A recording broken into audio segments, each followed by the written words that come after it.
ഇട്ടതെന്ന് വെച്ചാൽ ആദ്യം സോയാബീൻ ഒന്നുകിൽ തിളച്ച വെള്ളത്തിലോട്ട് ഇടുക ഒരു 5 മിനിറ്റ്, അല്ലെങ്കിൽ ഇത് ഒരു പാത്രത്തിൽ വെള്ളം എടുത്ത് ഇത് അതിലോട്ടിട്ട് ഒന്ന് തിളപ്പിക്കാം. 2 മിനിറ്റ് തിളപ്പിച്ചാൽ മതി. അപ്പോൾ ഇത് നല്ല മയം വരും. ചിലർ നേരത്തെ ഒരു മണിക്കൂർ മുന്നേയൊക്കെ വെള്ളത്തിലിടുന്നുണ്ട്. പക്ഷെ അങ്ങനെ വെള്ളത്തിലിട്ടില്ലെങ്കിൽ കുഴപ്പമില്ല. തിളച്ച വെള്ളത്തിലോട്ടോ അല്ലെങ്കിൽ ഇത് ഒരു പാത്രത്തിൽ ഇട്ടിട്ട് ഒന്ന് തിളപ്പിച്ചെടുക്കാം. ഒരു 2 മിനിറ്റ് ആകുമ്പോൾ തന്നെ ഇത് നല്ലപോലെ കുതിർന്ന് വരും. അതൊന്ന് ഇച്ചിരി തണുത്തതിന് ശേഷം അല്ലെങ്കിൽ പച്ചവെള്ളം ഒഴിച്ച് ഒന്ന് തണുപ്പിച്ച് നമ്മൾ നല്ലപോലെ പിഴിഞ്ഞെടുക്കണം. പിഴിഞ്ഞിട്ട് അതിലോട്ട് നല്ല മണമാണ് വരുന്നത്. പിഴിഞ്ഞിട്ട് അതിലോട്ട് എന്ത് ചെയ്യുകയെന്ന് വെച്ചാൽ നമുക്ക് ഇത് മുളക് പൊടി, ഇച്ചിരി ചിക്കൻ മസാല, ഇച്ചിരി കുരുമുളക്, ഉപ്പ്, ആവശ്യത്തിന് ഉപ്പ് ഇട്ട് നല്ലപോലെ തേക്കണം. തേച്ച് പിടിപ്പിക്കണം. ഇതിന് പുരട്ടിയെടുക്കണം. പുരട്ടിയെടുത്തിട്ട് ഇത് എണ്ണ ചൂടാക്കി അതിലോട്ടിട്ട് മൊരിച്ചെടുത്താൽ നമുക്ക് ചിക്കനും വേണ്ട, മീനും വേണ്ട, ബീഫും വേണ്ട. ഈ ഒരു സാധനം ചോറിൻ്റെ കൂടെ കറുമുറുവായിട്ട് നമുക്ക് ക്രിസ്പി ആക്കിയിട്ടും എടുക്കാം. അല്ലാതെ ഈ പരുവം കുറച്ചും കൂടി ആവണം. അങ്ങനെ എടുത്താലും നല്ല ടേസ്റ്റാണ്.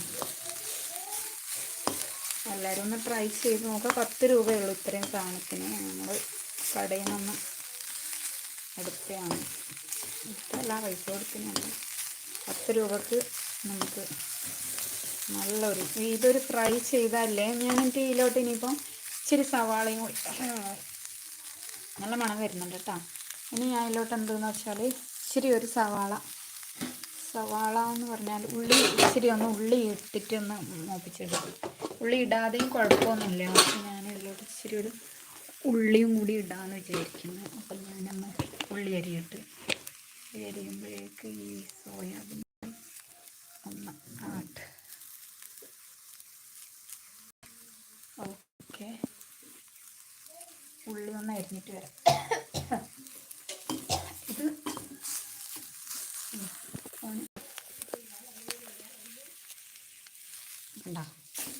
ഒരു സാധനമാണ്. സോയാബീൻ ഒന്ന് തിളപ്പിക്കുക, ഇച്ചിരി വെള്ളം ഒഴിച്ച് തിളപ്പിക്കുക, എന്നിട്ട് പിഴിഞ്ഞെടുക്കുക. മുളക് പൊടി നല്ല ടേസ്റ്റാണ് ഇതിന്. പിന്നെയും പറയുന്നില്ല, നിങ്ങൾ ഉണ്ടാക്കി ഒന്ന് ട്രൈ ചെയ്ത് നോക്കിയാൽ നിങ്ങൾക്ക് എന്തായാലും ഇഷ്ടപ്പെടും. അപ്പം ഞാൻ ഇതിലോട്ട് ഇച്ചിരി സവാള ഒന്ന് അരിഞ്ഞ് ഇട്ടിട്ടാ. സവാള, ഉള്ളി ഒന്ന് അരിയിട്ട്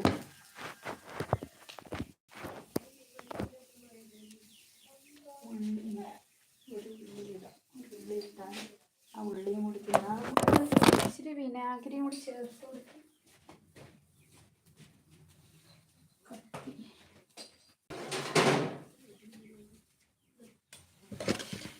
ഒരു ഉള്ളി ഒന്ന് അരിയിട്ട് ഇതാണ് സാധനം. നമ്മളുടെ സൂപ്പറാണ്.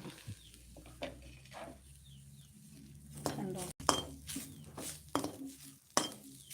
ഇത് മൊരിഞ്ഞ് വന്നിട്ടുണ്ട്. ഇനി ഒരു ഇച്ചിരി ഉള്ളി ഇട്ടിട്ട് നമുക്ക് ഇതൊന്ന് ശരിയാക്കി എടുക്കാം. അപ്പം ഞാനൊരു ഉള്ളി അരിയാനാണ് പോകുന്നത്.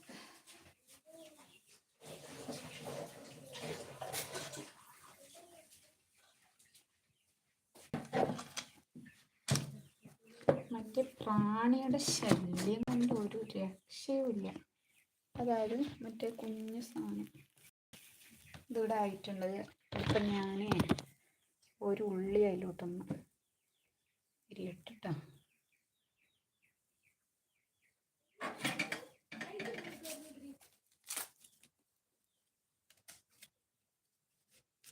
ഒരു ഉള്ളി അതിലോട്ടിട്ടൊന്ന് അതും കൂടി ഒന്ന് മൊരിച്ചെടുത്താൽ നല്ല ടേസ്റ്റ് ഉണ്ട്.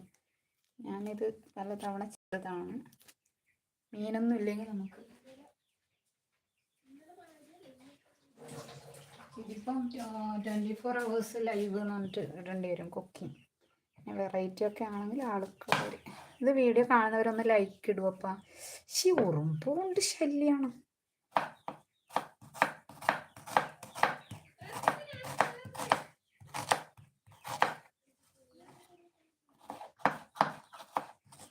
എൻ്റെ കൈ ഇപ്പം മുറി.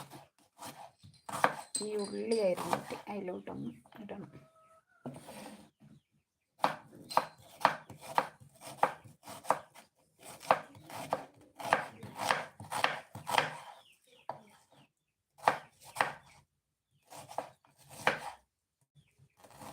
ഓക്കെ, ഉള്ളി അരിഞ്ഞിട്ടുണ്ട്.